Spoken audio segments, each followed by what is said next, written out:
Hola, hoy nos metemos de lleno en una normativa, que está dando mucho que hablar en Colombia. La Resolución 0803 de 2024, la de plásticos de un solo uso. Así es. Nos pidieron un análisis claro, práctico, directo al grano, saber qué pide la norma, así que bueno, esa es la misión de hoy. Entender quién debe cumplir, desde cuándo y sobre todo qué hay que hacer concretamente. Vamos a verlo. Exacto. Es una regulación ambiental importante. Cambia las reglas del juego para varios sectores. Y bueno, no sale de la nada, claro. Es parte de un esfuerzo mayor por manejar el impacto de los plásticos. Entenderla bien es crucial para operar correctamente. Lo interesante, yo creo, es cómo busca ese equilibrio entre producir y ser sostenibles. Perfecto. Empecemos por lo básico entonces. ¿Quiénes exactamente están, digamos, bajo la lupa de esta resolución? ¿A quién le aplica? Mira, la norma es bastante específica ahí. Apunta a los actores clave en el ciclo de vida de estos productos. Son principalmente 4 grupos. Primero, los productores, Ajá. o sea, las empresas que fabrican directamente estos artículos. Piensa en la fábrica que hace los vasos desechables, los pitillos, las bandejas de icopor, cubiertos de plástico, esas cosas. Entendido. Los que crean el producto, digamos, desde cero. ¿Quién más está en la lista? Segundo grupo, los importadores. Son las compañías que traen estos mismos productos plásticos, pero de otros países, para venderlos acá en Colombia. Como una cadena de supermercados que importa envases para comida, por ejemplo. Exacto. O un distribuidor que trae, no sé, cubiertos desechables de afuera. Esos son. Vale, lógico. ¿Quiénes los traen al país? Ya van 2. ¿El tercero? El tercer grupo, los comercializadores. Y aquí, ojo que la red se amplía bastante. Me imagino. Incluye a todos los negocios que venden estos productos plásticos, de un solo uso, sea el consumidor final o a otras empresas. Hablamos de supermercados, tiendas de conveniencia, distribuidores, incluso, pues, la tienda de barrio que te vende la bolsa plástica, platos, vasos desechables. Básicamente cualquiera que los ponga en venta. Eso es, quien los pone al alcance del usuario o de otro negocio. Ok, el punto de venta. Productor, importador, comercializador. Eran 4, ¿cierto? ¿Cuál falta? Sí, y este es un punto clave, que a veces genera dudas. Los transformadores. Transformadores. ¿Cómo así? Pues no se trata solo de quien fabrica o vende el producto final que se tira. La norma también involucra a las empresas que usan plásticos, ya sea plástico virgen, reciclado o como materia prima, para fabricar otros productos. Ah, ya veo. Su rol es fundamental en la cadena, en la gestión del material y sobre todo para impulsar la economía circular. Piensa, por ejemplo, en una empresa que usa PET reciclado para hacer botellas nuevas, o que usa plástico mixto reciclado para hacer, no sé, madera plástica, postes. Entendido. O sea, la responsabilidad va desde crear el ítem desechable, importarlo, venderlo, e incluso llega a quien usa ese plástico, quizás ya reciclado, para hacer algo nuevo. La red es amplia. Correcto. La intención es cubrir los puntos clave del ciclo de vida del plástico de un solo uso, para gestionarlo de forma más integral, digamos. Quedó claro quiénes deben estar atentos. Ahora, la pregunta del millón para cualquier negocio. ¿Desde cuándo aplica esto? ¿Hay fechas límite que haya que marcar ya mismo en el calendario? Aquí la precisión es vital. Y sí, hay que actuar ya. La resolución 0803 establece un cronograma. A ver, siempre hay que consultar el texto oficial completo para cada detalle, ¿no? Pero sí podemos adelantar algunos hitos clave, basados en cómo suelen funcionar estas normas. Generalmente, la entrada en vigor es progresiva.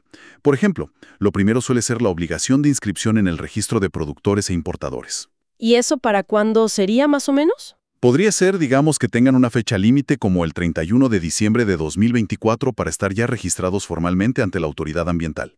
Es una posibilidad fuerte. Ok, un primer plazo posible para registrarse antes de fin de año. ¿Y las acciones más de fondo, como reportar o reducir, también tienen fechas estimadas? Exacto. Luego vienen esas obligaciones. La presentación del primer reporte anual, ese donde dicen cuánto plástico pusieron en el mercado.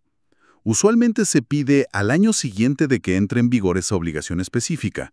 Podríamos estar hablando quizás del 31 de marzo de 2026, para presentar el reporte del año 2025. Es una estimación, claro. Entiendo. Y en cuanto a las metas de reducción, esas suelen ser escalonadas. Por ejemplo, la norma podría decir: primera meta de reducción para bolsas o vasos a partir del 1 de julio de 2025, y luego metas más altas para los años siguientes. Vale, eso ya nos da una idea mucho más concreta. El mensaje entonces es: a buscar la resolución oficial ya mismo, porque los plazos empiezan a correr. Registrarse podría ser lo inmediato, y lo de reportar y reducir se sentiría fuerte en 2025 y 2026. Precisamente. Es crucial no dejarlo para el final.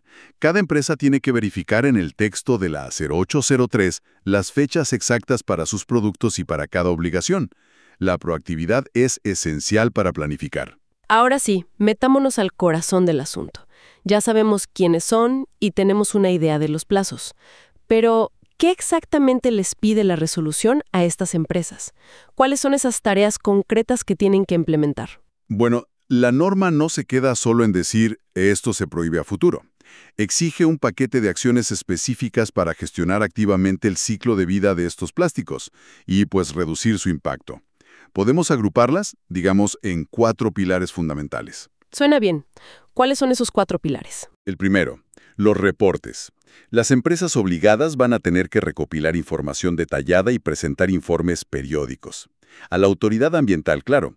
Típicamente, esto significa reportar cada año las cantidades, sea en peso o unidades, de cada tipo de plástico de un solo uso que produjeron, importaron o vendieron en el país. ¿Y la norma dice cómo y cuándo? Sí, la resolución debe especificar la frecuencia exacta, el formato de los datos y la plataforma o sistema para presentar esos informes. De acuerdo. Medir y comunicar formalmente. El segundo pilar. El segundo, las metas de reducción. Aquí es donde la norma, digamos, aprieta un poco más. Establece objetivos. Cuantitativos y progresivos. Para disminuir la cantidad de ciertos plásticos de un solo uso que se meten al mercado. ¿Como cuáles, por ejemplo? Por ejemplo, podría exigir una reducción del 10% en el peso de los envases de bebidas para 2026, un 20% para 2028, algo así. O quizás eliminar por completo algunos ítems muy problemáticos para ciertas fechas. Estas metas obligan a las empresas a repensar sus productos, sus empaques, su modelo de negocio en realidad. Entendido. No solo decir cuánto usas, sino demostrar que estás reduciendo ese uso, según metas obligatorias. Tercer pilar. El tercero, los registros.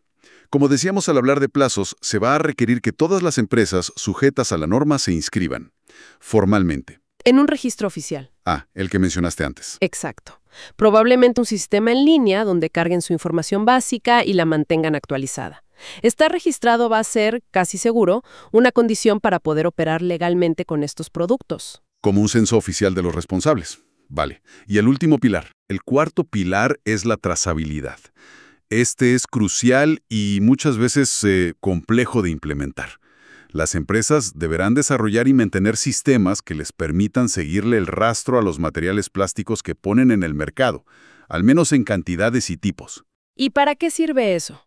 El objetivo es poder demostrar eventualmente qué parte de esos materiales se está gestionando bien al final de su vida útil. Por ejemplo, cuántas toneladas se recogieron y se entregaron a un gestor autorizado para reciclar. Y también facilita verificar el cumplimiento de otras obligaciones, como las de gestión postconsumo que puedan venir de otras normas. A ver si entiendo. Implica tener un control mucho más fino del flujo de material. No es solo vender, es saber y poder demostrar qué pasó con ese plástico después. Medir, reportar, cumplir metas, registrarse y rastrear, definitivamente esto pide una organización interna muy sólida. Y seguramente invertir en sistemas, en tecnología. Absolutamente. Para muchas empresas, sobre todo las más pequeñas, esto va a ser un desafío importante. En gestión de datos, en procesos y posiblemente en costos. Mencionaste antes que esto no viene solo, que se conecta con normas previas. Para un empresario que ya lidia con la resolución 1407 de 2018, la de envases y empaques, ¿cómo le explicamos fácil la relación entre esa norma y esta nueva 0803? Es una pregunta clave, sí, para evitar confusiones. Hay que verlas como piezas que se complementan, como un rompecabezas regulatorio. Pensemos en la 1407 de 2018 como, digamos, el marco general. la que introdujo la responsabilidad extendida del productor, la REP, para muchísimos envases y empaques, no solo plásticos. La que decía que las empresas debían hacerse cargo de recoger y reciclar una parte de sus envases postconsumo. Exacto. La 1407 exigía a las empresas, principalmente a los productores en sentido amplio, hacerse cargo de recolectar y aprovechar un porcentaje creciente de los envases que ponían en el mercado, una vez que el consumidor los botaba. Vale. La 1407 era la responsabilidad postconsumo general para envases. Correcto. Ahora, la resolución 0803 de 2024 actúa como una lupa. Hace un zoom muy específico sobre un subconjunto, los que son de plástico y diseñados para un solo uso. Para estos ítems específicos, que la 0803 seguramente lista bien, la nueva norma añade capas de exigencia. O sea, ¿que la 0803 reemplaza a la 1407 para estos plásticos? No, no la reemplaza, la complementa y en algunos puntos la refuerza. Una empresa que ya cumplía con la 1407 para sus envases plásticos, por ejemplo, pagando a un esquema colectivo para cumplir metas de reciclaje, ahora tiene que revisar si esos mismos envases o parte de ellos como tapas, etiquetas y otros productos plásticos que maneja, como cubiertos, platos, si caen bajo la definición de un solo uso de la 0803. ¿Y si caen? ¿Qué pasa? Si es así, tendrá obligaciones adicionales. ¿Qué tipo de obligaciones adicionales? Principalmente, el enfoque cambia. Mientras la 1407 se centraba mucho en el aprovechamiento post-consumo, o sea, qué hacer con el residuo, la 0803 pone un énfasis mucho más fuerte en la reducción en origen para estos plásticos específicos. Ok. Es decir, exige metas para disminuir la cantidad que se pone en el mercado desde el principio. Y además, como vimos, mete requisitos explícitos de reporte detallado, registro específico y trazabilidad para estos ítems, que pueden ir más allá de lo que pedía la 1407 de forma general. Entendido. Entonces, la 1407 era sobre gestionar el residuo que se genera. Y la 0803 es, además, sobre generar menos residuo de estos plásticos en particular. Y con controles más específicos. Las empresas tienen que mirar las dos. Correcto. Tienen que hacer un análisis interno. ¿Qué productos manejo? ¿Cuáles son envases bajo la 1407? ¿Cuáles de estos u otros son plásticos de un solo uso bajo la 0803? ¿Qué me pide cada una? Es posible que para el mismo producto deban cumplir cosas de ambas normas. Hablemos ahora de cómo cumplir.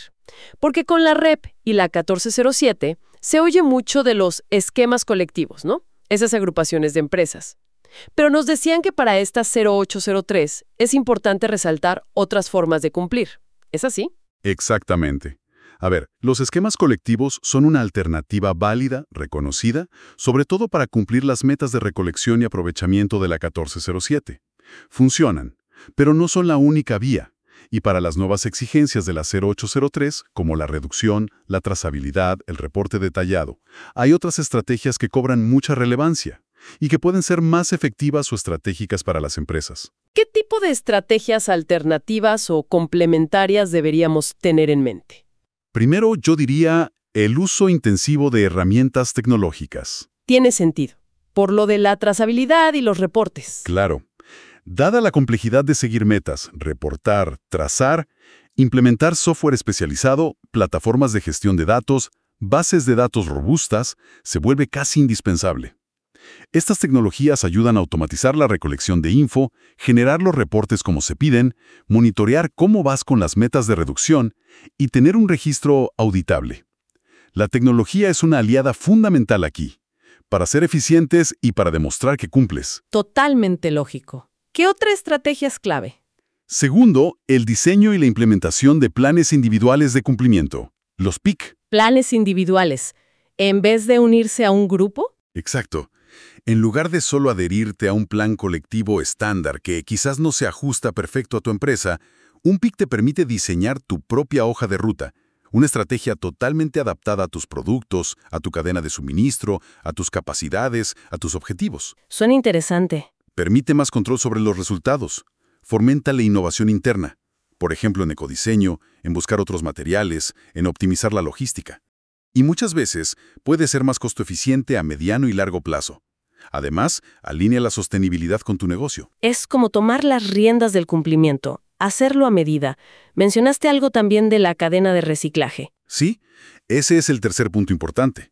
Fortalecer el trabajo directo con transformadores y recicladores. ¿Cómo funciona eso? Pues, en vez de delegar toda la gestión postconsumo a un intermediario colectivo, las empresas pueden optar por hacer alianzas, acuerdos directos, con los actores que de verdad van a recibir y transformar ese plástico recuperado.